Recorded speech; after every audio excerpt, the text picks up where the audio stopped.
Ethan Miller's first business was his dream, but it was also a gamble.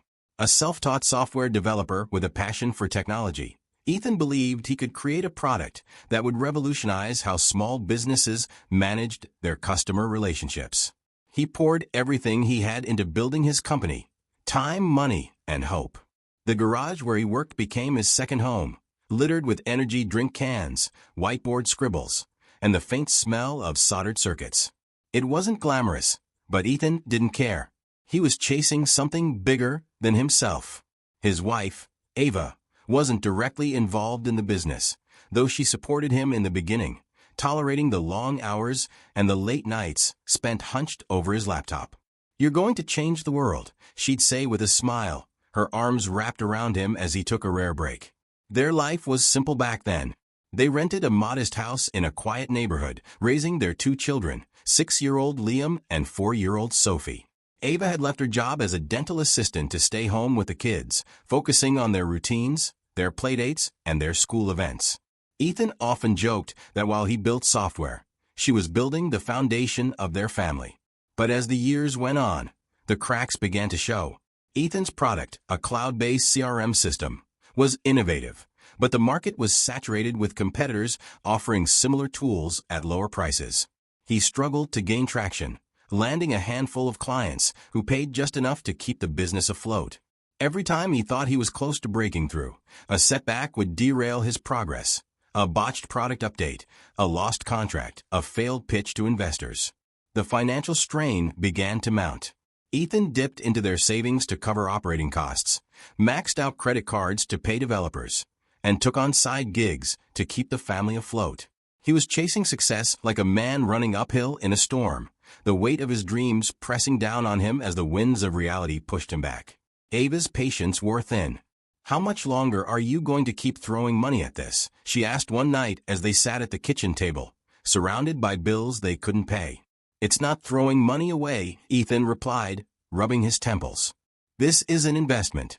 Once the next version is ready." "We've been saying once for 3 years, Ethan. The kids are growing up, and you're barely here." "I'm juggling everything: Liam's school, Sophie's speech therapy, groceries, and all you ever talk about is the business." "What do you want me to do, Ava?" "Quit. Walk away from everything I've worked for."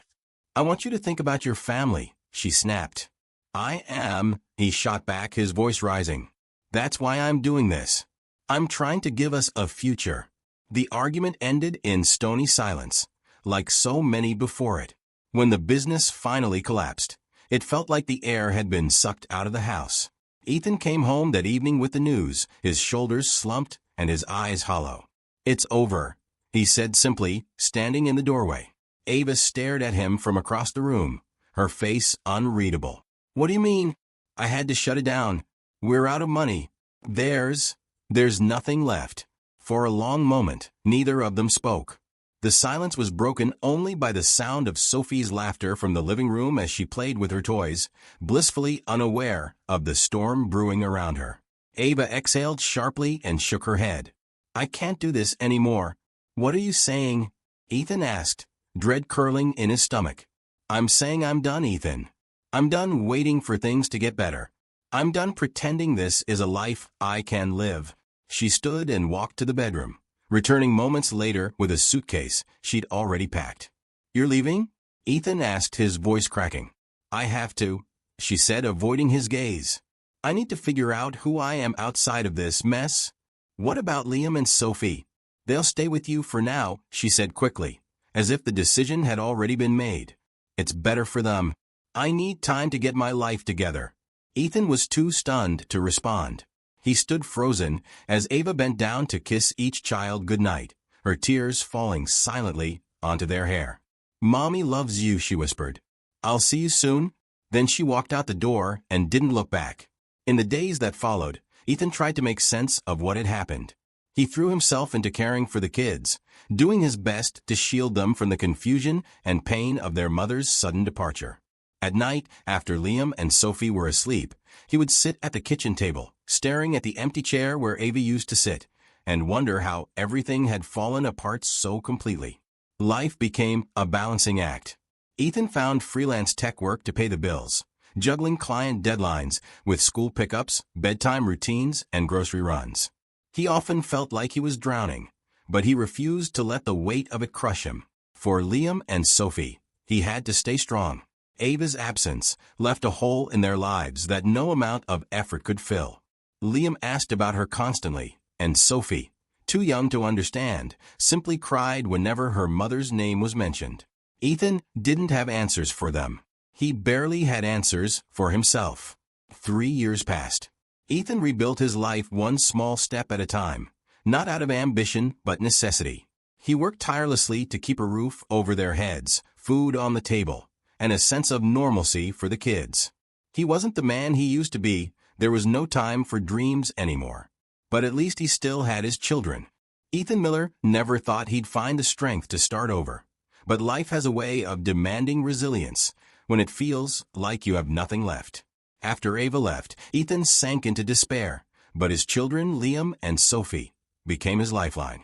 Their laughter, their messy drawings on the fridge, and their unwavering belief in their father kept him going on the days he wanted to give up. He started small, taking freelance tech jobs, while managing the household alone. Every morning, he made pancakes for Liam and Sophie, pretending he didn't hear their whispered questions about when Mommy was coming back. Every evening, he read them bedtime stories, even as his mind raced with unfinished work and looming deadlines.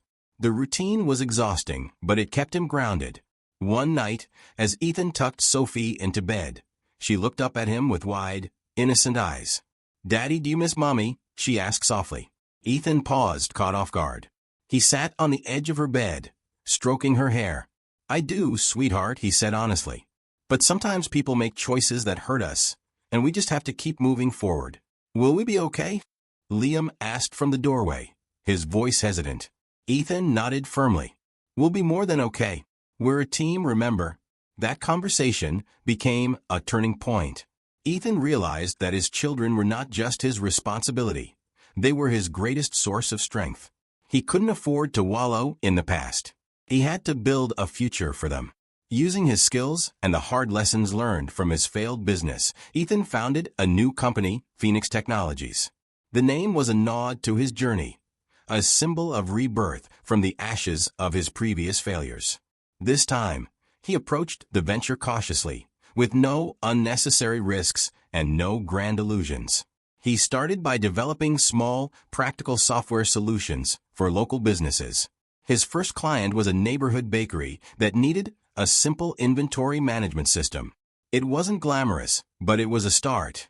Word of mouth spread, and soon Ethan found himself juggling multiple projects. Liam and Sophie became his unofficial cheerleaders, sitting beside him as he worked late into the night. "Do you need help, Daddy?" Liam asked one evening, holding a notebook and pencil like a miniature executive. Ethan chuckled. "Not yet, buddy. But maybe someday you'll run the company with me. I'll design the logos." Sophie chimed in, her face lit up with excitement. Their enthusiasm gave Ethan a renewed sense of purpose. He wanted to show them that setbacks didn't define a person. It was how you rose from them that mattered. While Ethan was rebuilding his life, Ava was living a very different reality. She had moved in with Nate, the fitness trainer she'd been seeing before leaving Ethan. At first, the relationship felt like everything she had been missing, fun, carefree, and full of passion. Nate was charming and attentive, the complete opposite of what she thought of as Ethan's serious and boring demeanor. But the shine wore off quickly. Nate wasn't the responsible partner she'd imagined. He bounced from job to job, prioritizing his social life over building a stable future. Their evenings were spent in crowded bars and late-night parties, where Ava often found herself listening to Nate complain about his idiot boss or his lazy clients. Ava began to grow resentful. "I thought we were building something together," she said one night, her frustration boiling over after yet another argument about money. Nate shrugged, his eyes glued to his phone. "What do you expect? I'm doing my best." "You said we'd start a family business," Ava snapped. "You said things would be different with you. And you said your ex-husband was worthless," Nate shot back, rolling his eyes. "At least I'm not some workaholic loser who couldn't keep his family together." Ava froze. The words stung more than she cared to admit. It had been easy to blame Ethan for everything, his long hours, his obsession with the business. But now, in the cold light of her new life, she was beginning to see the cracks in her own decisions. Still, pride kept her from acknowledging the truth. Instead, she doubled down, complaining to Nate about how Ethan's failures had forced her into the arms of someone who truly understood her. But as time went on, even her complaints began to feel hollow. Back in Ethan's world, progress was steady. His careful planning and tireless work paid off as Phoenix Technologies gained a reputation for reliability and innovation. By the end of the second year, the company had expanded beyond local clients, attracting regional businesses in need of customized software solutions. Ethan managed his finances meticulously, never forgetting the mistakes that had led to his previous failure. He reinvested profits into the business, growing at a sustainable pace rather than chasing rapid expansion. He also made time for Liam and Sophie, attending their school plays, soccer games, and parent-teacher conferences without fail. One afternoon, as he sat at his desk, reviewing the company's financials, a realization hit him. He stared at the numbers, a mix of disbelief and pride washing over him. The company's total revenue had surpassed $1.5 million. He leaned back in his chair, the weight of the moment settling on him. It wasn't just about the money, it was about what it represented. 3 years ago, he had been a broken man, abandoned by his wife and clinging to the pieces of his life. Now he was thriving, not because of luck, but because of hard work, determination, and the unwavering support of his children. That evening, as he cooked dinner with Liam and Sophie, he let himself savor the victory. He didn't tell them about the milestone. There would be time for that later. For now, he was content to watch them laugh and bicker over who got to set the table, their voices filling the house with warmth. Ethan smiled, realizing that no amount of money could ever compare to what he had gained. The past 3 years had been a whirlwind of rebuilding for Ethan Miller. But now he stood on the sunlit shores of Majorca, watching his children laugh as they splashed in the turquoise waves. It was their first proper vacation since Ava had left, and it felt like a well-earned reward for all the sacrifices they'd made. The trip had been Liam's idea, born from a school project about the Balearic Islands. "We should go there for real, Dad," he'd said, his eyes lighting up as he read about the beaches and caves. Sophie had eagerly chimed in, and Ethan, unable to resist their enthusiasm, decided to make it happen. The island was even more beautiful than the pictures. They spent their days exploring hidden coves, hiking to scenic viewpoints, and indulging in local cuisine. Ethan, who rarely allowed himself to relax, found peace in the simple joy of being with his kids. Watching Liam and Sophie chase each other across the sand, he realized just how far they had come as a family. One evening, as the sun dipped below the horizon and painted the sky in fiery hues, Ethan snapped a photo of the three of them standing on the beach. The kids were grinning ear to ear, their faces sun-kissed and carefree, while Ethan stood behind them, his arm draped protectively around their shoulders. He posted the picture on Facebook with the caption, "From rock bottom to Majorca. Grateful for these two who've made every step of the journey worth it." The post quickly gained attention, with friends and acquaintances commenting words of encouragement and admiration. What Ethan didn't realize was that among those who saw it was Ava. Ava had been scrolling through her phone absent-mindedly when the picture appeared on her feed. She paused, her heart sinking as she stared at the screen. Ethan looked different, healthier, happier, and the kids Liam and Sophie looked like they were thriving, their smiles genuine and full of life. For a moment, Ava felt a pang of regret. She had convinced herself that Ethan would never recover without her, that his life would spiral into irrelevance after she left. But this photo told a different story. He had moved on, and worse, he was succeeding. Unable to stop herself, Ava clicked on his profile, scrolling through recent posts. They were filled with updates about his company, Phoenix Technologies, and the milestones he had achieved. She read about contracts with prominent businesses, community outreach programs he had sponsored, and even a post celebrating Liam's soccer team winning a championship. Ava's fingers hovered over the call button for several minutes before she finally gave in and dialed his number. Ethan was sitting on the balcony of their hotel room, sipping a glass of wine and watching the waves, when his phone buzzed. He glanced at the screen and saw Ava's name. For a moment, he considered ignoring it, but curiosity got the better of him. He answered calmly, "Hello, Ava?" There was a pause on the other end. "Ethan," she said finally. I saw your photo. You and the kids in Majorca." He smiled faintly, though there was no warmth in it. "Yeah, it's been a great trip. The kids are loving it." "You seem different," she said, her voice faltering. "You look good. Happy." "I am," Ethan replied simply. Ava hesitated, then asked the question she couldn't hold back. "How did you do it? After everything. How did you get back on your feet?" Ethan took a sip of his wine, savoring the moment. "I started over," he said. "I built a new business, Phoenix Technologies. It's been doing well. We passed $1.5 million in revenue last month."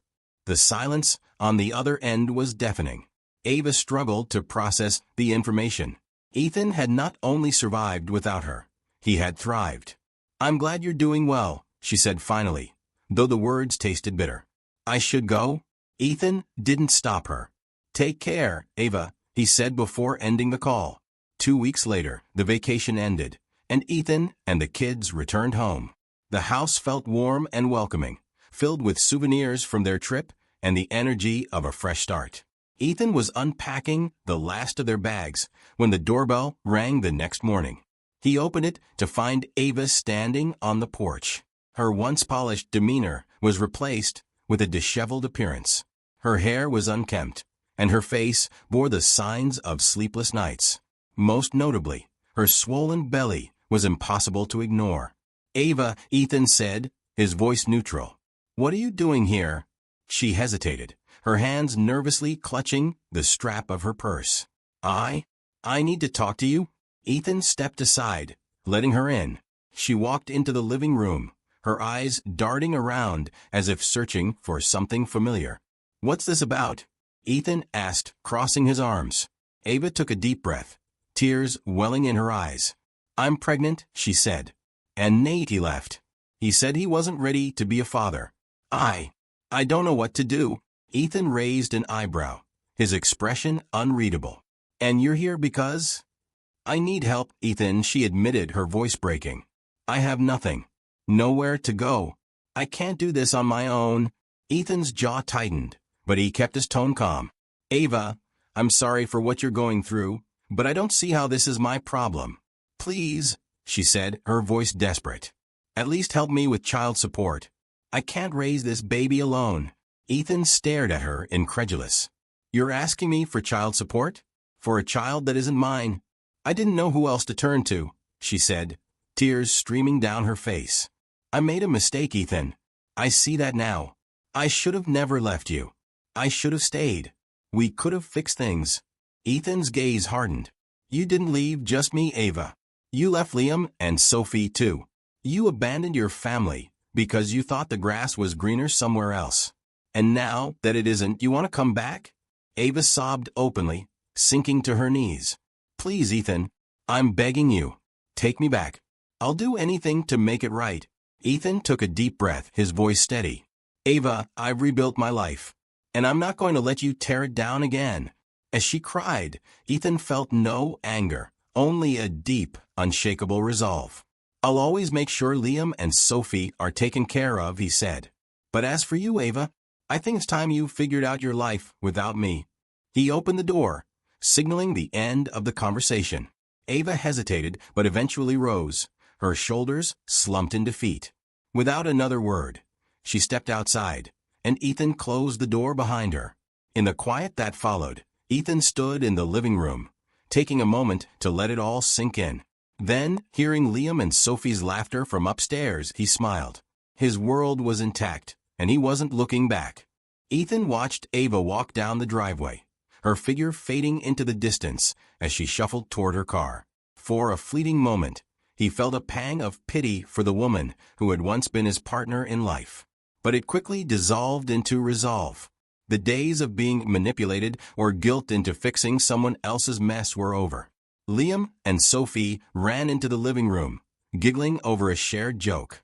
Their joy was a vivid reminder of what truly mattered. Ethan knelt to their level, scooping both of them into a hug. "Dad, who was at the door?" Liam asked. "Just someone I used to know," Ethan replied, ruffling his son's hair. Sophie giggled. "Was it the mailman? He's always at the door." Ethan laughed. "Not quite, kiddo. How about we head to the park after lunch?" Their cheers filled the room, a sound more precious than anything else Ethan had reclaimed in his life. That evening, as the kids slept soundly upstairs, Ethan sat in his office, reviewing some final details for an upcoming contract. His company was on the brink of signing a partnership with a national logistics chain, a deal that would solidify Phoenix Technologies as a major player in the software industry. As he worked, he thought back to Ava's visit, the desperation in her voice, the tears in her eyes. Once, it might have broken him. But not now.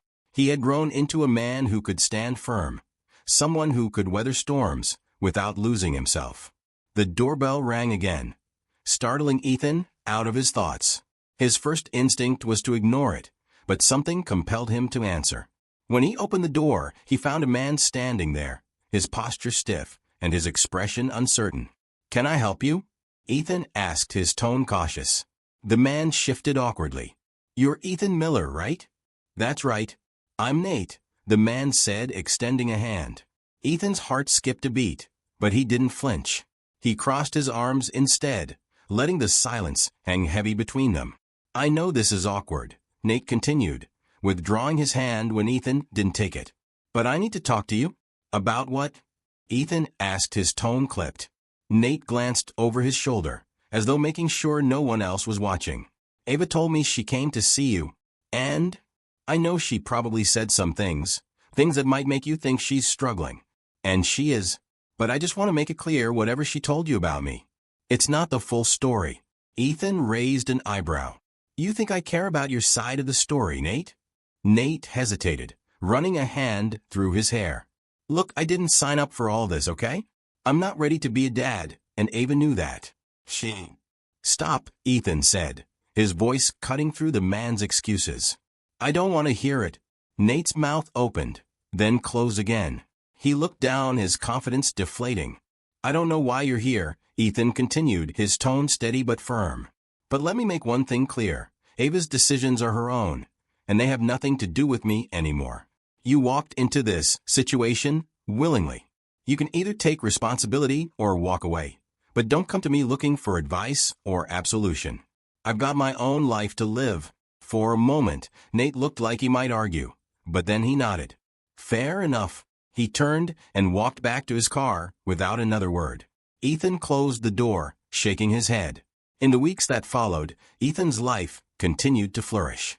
The partnership with the logistics chain went through without a hitch, and Phoenix Technologies expanded its operations to new regions. Liam and Sophie started a new school year, thriving in their classes and extracurricular activities.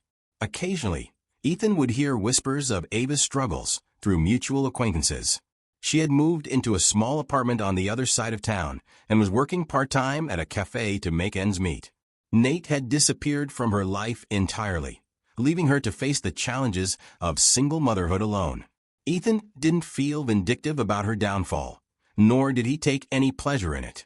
If anything, it was a stark reminder of how far he had come, and how much he had learned to value the stability he had created for his family.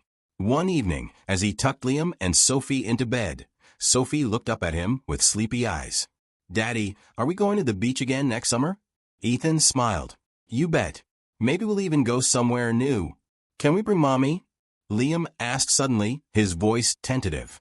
The question caught Ethan off guard, but he kept his expression neutral. "We'll see, buddy. For now, let's just focus on having the best adventures we can together, okay?" Liam nodded, satisfied, and snuggled under the covers. As Ethan closed their bedroom door, he felt a sense of peace settle over him. His journey had been anything but easy, but he had come out stronger, and he wasn't looking back. Months turned into a year, and Ethan Miller's life continued to flourish. Phoenix Technologies had expanded nationwide, earning accolades for its innovative solutions. Liam and Sophie grew into confident, happy kids, their laughter filling the house with warmth. Ava faded from their lives, her sporadic attempts to reconnect growing less frequent after Ethan made it clear he wouldn't allow her chaos to disrupt their stability. The last time she called, Ethan calmly but firmly told her that while he wished her well, the life they once shared was over. For the first time in years, Ethan felt truly free. One sunny afternoon, as Ethan watched Liam and Sophie playing in the backyard, he reflected on everything they'd been through. The pain of failure, the betrayal of someone he had once loved, the struggle to rebuild, each moment had shaped him into the man he was now. The doorbell rang, interrupting his thoughts. He opened it to find Sophie standing there, grinning as she handed him a handmade card. "What's this?" Ethan asked, crouching to her level. "Open it, Daddy," she said, bouncing with excitement. Inside was a childlike drawing of their family, just the three of them, beneath a rainbow. Above it, in wobbly letters, Sophie had written, "You're the best dad in the whole world." Ethan's chest tightened as he looked at the drawing, his heart swelling with gratitude. "Thanks, sweetheart," he said, pulling her into a hug. She giggled. "I love you, Daddy." "I love you too," he said, his voice steady with conviction.